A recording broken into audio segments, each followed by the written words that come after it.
1797년에 영국에서 한 여자아이가 태어나요. 아버지는 이제 윌리엄 고드윈이라고 하는데 이 아버지는 누구냐면 논객이에요. 집은 가난한데 뭐 이렇게 굉장히 급진적인 사상들, 막 결혼제도, 노예제도 이 모든 거에 대해서 굉장히 급진적인 사상을 이렇게 전파하고 있어가지고 꽤 인기는 있는데 집에 돈은 없는. 그런 제일 슬픈 거예요. 예, 뭐 인기는 있어요. 젊은이들이 특히 좋아하고 막 급진적이니까. 근데 그 나름 또 어머니도 굉장히 급진적인. 어머니가 그 당시에 18세기 말에 혼자 막 북극 가까이 여행하고 여성 운동가로서 이렇게 책도 많이 쓰고 저술가, 그러니까 아버지도 저술가, 엄마도 저술가. 둘이 굉장히 똑똑한 그 집안에서 여자아이가 하나 태어나는데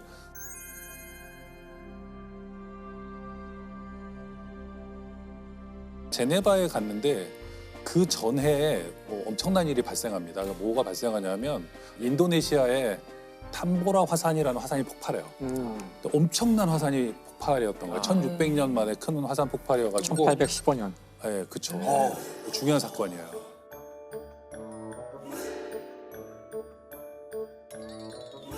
중요한 사건이에요. 굉장히 중요한 사건이에요. 네. 그래요? 나는 전 몰랐어요. 무슨 화산이요? 특히 요새 기후 위기와 관련해가지고도 많이 언급되는데 몇 년 전에 아이슬란드에 화산이 폭발해가지고 유럽에 비행기가 못 떴잖아요. 그런 것처럼 그거보다 훨씬 큰 규모였기 때문에 이게 그 다음 해쯤에 유럽을 덮어요.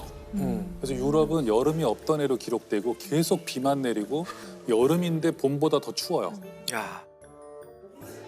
왜 차가웠죠? 화산재 때문에. 화산재가 제가 지구를 덮어서요. 그게 지구를 덮을 정도였던 거예요? 그렇죠. 그 정도로 아마 엄청난 최고로 폭발이었어요. 큰 화산 중에 하나예요. 기록에 남아 있는. 이런 날씨가 계속될 때 제네바에 있었던 거예요. 이 메리 셸리와 퍼시 비시 셸리, 바이런 경이 어느 별장 같은 데 이제 모여가지고 너무 음산하잖아요. 춥고 막 너무 음산해가지고 뭐 할 것도 없다 그래가지고 유령 소설을 빌려다가 같이 이렇게 읽어요. 유령 얘기 같은 거 읽기 좋잖아요. 안 그래도 그럴 때. 음산한데. 그래도 음산한데 비만 맨날 오고 춥고 딱이네. 그래서 이게 유령 소설을 읽는데 바이런 경인가가 누가 제안을 해요. 우리도 유령 얘기를 하나씩 써보자. 그래가지고는 좋다고 이제 사람들이 쓰기 시작하는데 거기서 문학사의 중요한 두 개의 이야기가 시작돼요. 그 바이런의 주치 폴리돌이라는 사람도 20대 초반의 의사인데 이 사람이 최초로 흡혈귀 이야기를 써요. 뱀파이어.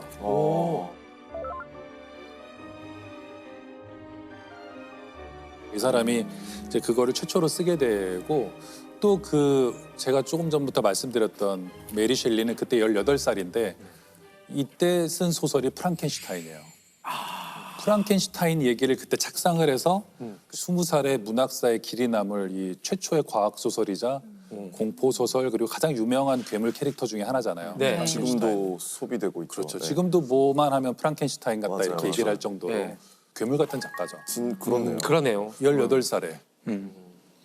근데 무슨 내용이었죠? 그 캐릭터밖에 기억이 안 나서. 그게 그 영화로 많은 사람들이 프랑켄슈타인을 접했기 때문에 네. 굉장히 왜곡된 이미지가 많아요. 이렇게 막 일단 얼굴이 이상하게 생기고 느리게 막 걸어다니고 이렇게 약간 둔하고 맞아요. 덩치는 바보 크고 같고 이런데 근데 이게 이름이 없어요. 프랑켄슈타인이 만든 괴물인 거죠. 근데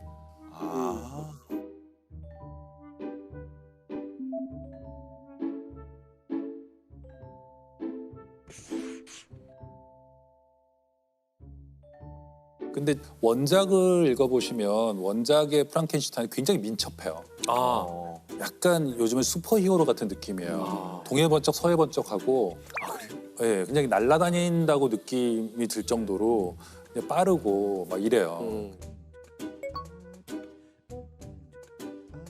프랑켄슈타인의 줄거리는요. 이게 프랑켄슈타인 집안에 빅토르라는 애가 있어요. 근데 어렸을 때부터 과학 실험을 좋아하고 연금술에 굉장히 관심이 많았어요. 연금술도 관심이 많고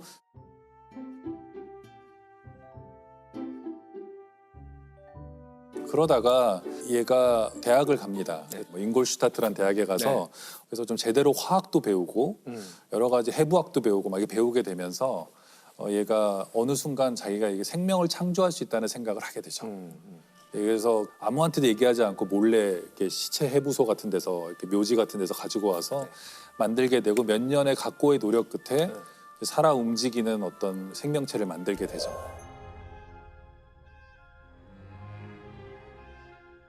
당시에 그런 믿음이 좀 있었어요. 죽은 개구리에게 막 전기 통하게 하면 막 그렇죠. 개구리가 막 깨어나고. 근데 왜 하필 그 전기로 살아날 수 있다고 생각을 한 걸까요? 어렵게 생각하시지 말고 우리가 심정지가 왔을 때 하는 전기 충격이거든요. CPR. 그것도 전기 충격이에요. 네. 죽은 사람을 살리는. 그렇죠. 아. 자, 이때가 아까 1818년이라고 그러셨죠? 맞아요. 그 연도 몇 개 더 얘기해봐요. 아니 먼저 연도를 너무 아니 그냥 아무 연도나 학원이 말씀하신 다음에 이때 무슨 사건이 그치, 있었냐. 왜냐면 우리가 모르니까 아무거나 지금 하시는 거 아니에요? 검증할 수가 없어. 근데 중요한 그게 아니라, 그러니까 저는 이 소설을 전 읽었거든요. 네. 아주 옛날에 읽었는데, 전 과학자니까 이 소설이 쓰여질 때쯤 과연 이 메리 셸리는 어느 정도의 과학적 지식을 알고 썼을까? 이게 저는 그런 관점으로. 궁금하더라고요. 그게. 네. 그러니까 그 당시 실험이 갈반이라는 사람이 그 개구리 다리에다가 이렇게 전기를 그렇죠. 맞아. 가하자 이렇게. 다리가 막 흔드는 네. 흔들리는. 그래서 이제 그 당시 사람들은 전기가 생명의 어떤 기운과 관련이 있다는 걸 알기 시작했고, 네. 전기 현상을 제대로 연구하게 되는 그 시점은 이것보다 좀 뒤에요. 그러니까 아직 그 물리학자들이 전기에 대한 본질을 제대로 알지 못하고, 하지만 전기 현상은 발견된 그 즈음에 쓰여진 거거든요. 네. 그 아버지를 따라다니던 사람들 중에 과학자도 있다고 하셨으니까 그런 얘기를 아마 식탁 밑에서 듣지 않았을까. 근데 그때 과학은 쇼를 많이 했다고 하더라고요. 지금 우리는 과학쇼를 보러 가는 사람이 많지 않지만 네. 그런 게 있는지도 모르겠지만 네. 그때는 그 사실 과학이 여전히 낭만주의자가 과학이라고 그랬잖아요. 그러니까 전기 현상 같은 거로 이렇게 사람들한테 티켓 받아가지고 뭔가 전기를 와장창 가하면서 번개도 치고 손잡으라 그런 다음에 전기 가하면 충격받고 네. 이런 게 당시에는 위험하지 굉장한 않나? 볼거리여서 그렇지. 신기하지. 박람회 만들고 할 때. 그렇죠. 그러니까 연극 보러 가듯이 박람회를 과학쇼 했어요. 같은 것들을 보러 가고 그런 것들을 재밌게 보면서 즐겼던 시대였다고 알고 있거든요. 그러니까 네. 분명히 메리 셸리도 그럼요. 그 모든 지식을 책으로 다 얻기는 쉽지 않았을 거고 네. 그런 이미지들을 그런 쇼에서 다 얻었을 것 같아요. 네. 그리고 그 연금술도 당시에 유행을 했기 때문에 이런 성과들이 그럴듯하게 들어가 있어서 과학 소설이라고 불리는 거죠.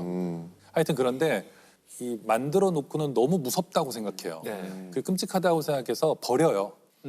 이- 그대로 버려요? 네, 프랑켄슈타인이 그러면 안 도망가요. 되잖아요. 도망가는 네, 버려요. 이럴 수가. 버리고 처음에 이 프랑켄슈타인 소설이 시작할 때 밀턴의 신락원에서 제사가 나와요. 이 제사라는 거 우리가 소설 같은 걸 볼 때 맨 앞에 쓰여져 있는 인용문 같은 걸 얘기하는 거거든요. 이게 굉장히 의미심장한데 읽어보시면 조물주여 제가 점토로 빚어서 저를 만들어 달라고 언제 말한 적이냐. 아. 왜 나를 이 고통뿐인 세상에 태어나게 했느냐. 요즘 유행하는 정서인 것 같잖아요. 그래요? 네. 어, 예. 그러니까 그러니까 내가 언제 그렇죠. 나달라고 내가 했어? 언제 나와달라 이러잖아. 했어? 이게. 부모의 마음이 막 찢어지죠. 찢어지죠. 사실 낳아달라고 한 적 없는데. 나는 나와달라고 그랬던 것 같은데. 언제쯤 나가냐고. 그래서 프랑켄슈타인의 괴물이 따라다니면서 그래서 나를 왜 세상에 내놓고 너는 무책임하게 버렸느냐라고 얘기를 하기 때문에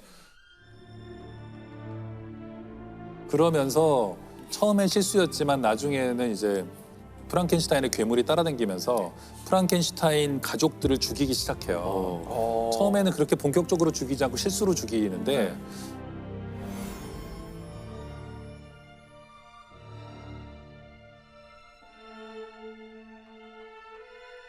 이게 굉장히 저는 중요한 장면이라고 생각해요. 이 괴물이 와서 프랑켄슈타인 보고 나는 너무 외롭다는 거예요. 나는 괴물이 천지간에 나밖에 없고 인간들은 모두 나를 피하고 내가 목숨을 구해준 사람들조차도 정신을 차리면 나를 보고 소리를 지르고 도망가는데 나와 같은 괴물 여자를 하나 만들어 달라. 그럼 둘이 남미에 가서 아무도 모르는 데 가서 조용히 살겠다 이렇게 얘기를 해요. 그럼 또 막상 그 괴물 여자를 만들면 괴물 여자가 내가 언제 만들어 달라 그랬냐고. 그 얘기.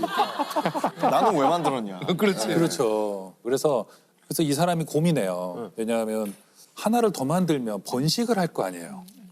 그러면 이 종족이 계속 늘어나고 이거는 막아야 되겠다는 생각에 만들다가 네. 이거를 그냥 버려요.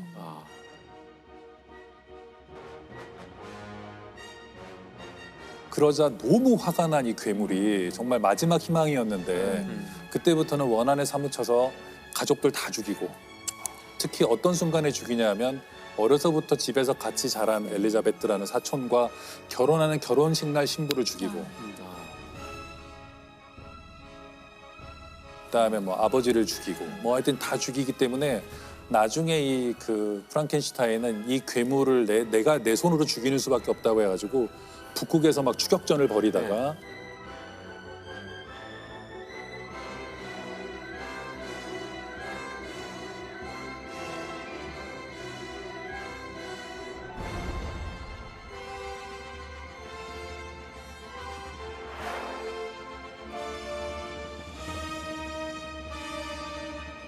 그래서 이게 그냥 공포 소설이나 그냥 과학 소설의 어떤 원조로서 중요한 소설이 아니고 우리 인간 내면에 있는 어떤 실존적인 그런 의문점 있잖아요. 네. 나는 이 세상에 왜 태어났나? 그러니까 많은 것들을 생각하게 해주는 것 같아요. 되게 중요한 소설이에요. 18살의 그 메리 셸리라는 괴물 작가가 네. 쓴 그 진짜 원전을 보시면요. 많이 나와 있어요. 과학 지식도 굉장히 풍부하지만 그리스 고전부터 당대 문학 작품까지 굉장히 많이 언급되고 있거든요. 이게 보면 어떻게 그렇게 18살짜리 소녀가 독학으로 사람이 이 정도 경지에 오를 수 있나? 그 메리 셸리가 결혼한 그 퍼시 비시 셸리도 네. 고등학교 때부터도 계속 실험 같은 거 좋아하고 과학을 굉장히 좋아했던 그러면서 또 낭만, 이 낭만주의라는 것은 우리가 낭만하면 사랑을 고백하고 막 이럴 것 같지만 굉장히 인생을 극적으로 산 사람들이에요. 네. 자기 인생 자체도 막 험난하게 살았어요. 바이런 그래서 그리스 가서 전쟁에 참전했다가 죽어요. 36살에 죽고요. 낭만주의 쪽에 관련된 사람들은 명이 긴 사람이 별로 없어요. 그리고 퍼시 비시 셸리도 바이런하고 같이 묵고 있다가 이게 이 메리 셸리가 그 해에도 아이를 하나를 잃었을 거예요. 아들을 이렇게 또 어려서 메리 셸리도 잃고 진짜 또 그러면서 아이를 하나 더 낳고 이런 와중에 남편이 바이런하고 같이 배 타고 어딜 가요. 근데 배를 타고 나갔다가 돌아오지 않아요. 이탈리아에서.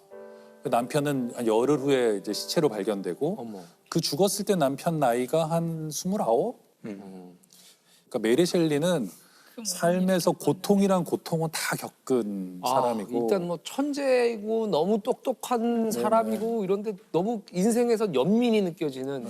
아이를 넷을 잃고 2살 배기 아이 하나 아들 하나를 겨우 건졌는데 남편은 배 타고 나갔다가 죽고 그랬을 때가 24살이에요. 메리 아이고. 셸리가.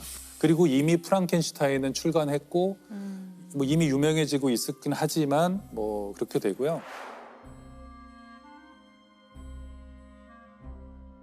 그래서 그 소설 프랑켄슈타인은 메리 셸리가 그렇게 진짜 힘들게 살아서 쓴 소설, 살면서 쓴 네네. 소설 성공했습니까?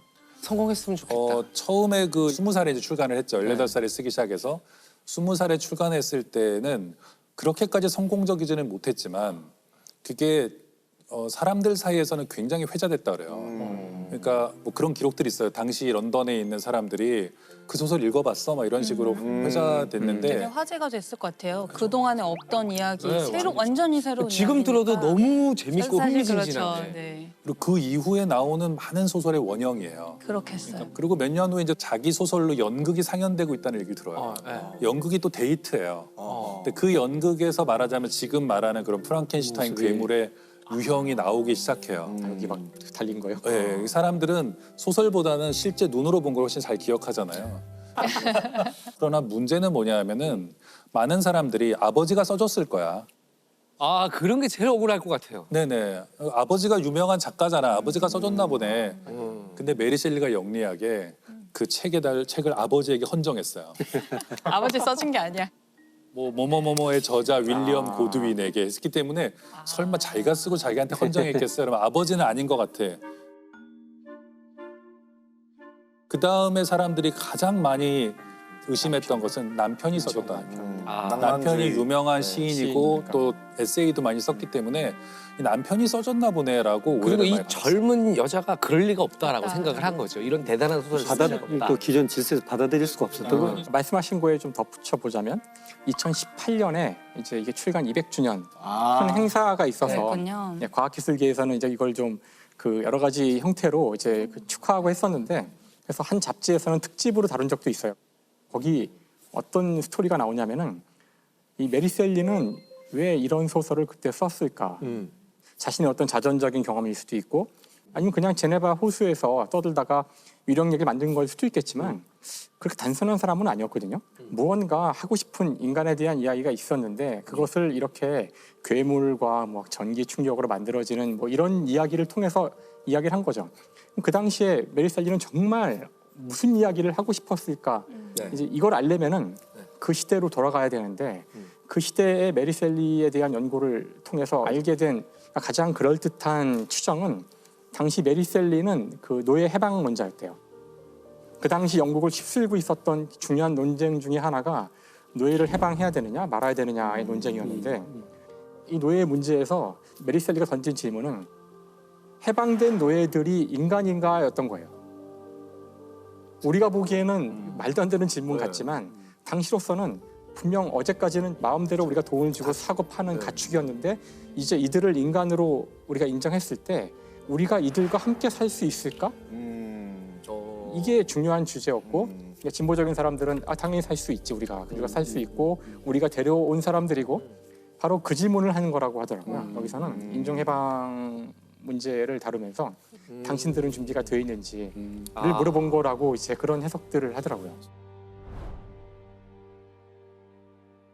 그 지금 그 시대는 노예 무역이 시작되는 시기란 말이에요. 17, 16세기 대항해 시대 이후로 17, 18세기에 유럽으로 흑인들이 들어오는 아프리카계 사람들이 들어오는 그런 때였고 그래서 메리 셸리의 의도가 뭐였는지는 모르겠지만 자기 의도와는 상관없이 모든 작품이 그렇듯이 그 당시에 그 영국의 신문 같은 데서는 자 프랑켄슈타인 봐라. 노예들이 이렇게 위험하다.